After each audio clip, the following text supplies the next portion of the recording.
The last thing the crew of the Abyssal 9 expected to hear at 3,200 meters below the surface was knocking. It started as a soft, hollow tap, tap, tap against the hull.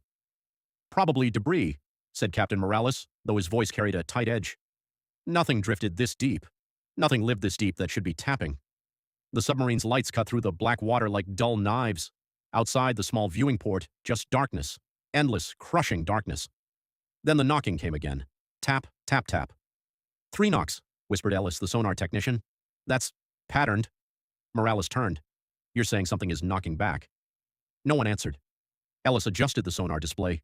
The green screen flickered with static, then briefly showed something impossible, a shape clinging to the hull, long, thin, too many limbs.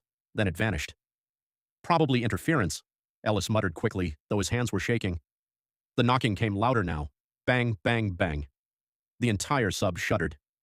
"Lights to full," Morales ordered. Floodlights blasted outward. For a split second, something slid past the viewing port. Pale, human-shaped. Wrong.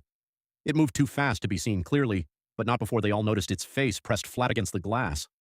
Its eyes were open far too wide.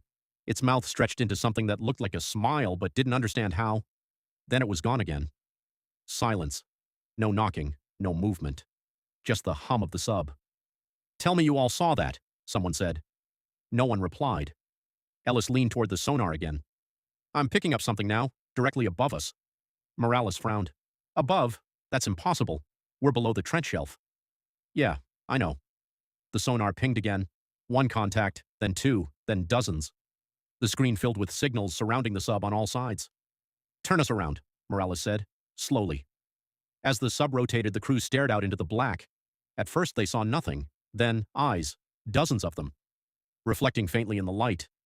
Shapes began to emerge from the darkness, thin bodies, elongated limbs, all clinging to each other, drifting just outside the reach of the floodlights, and every single one of them was facing the submarine, watching. The radio crackled suddenly. A voice came through.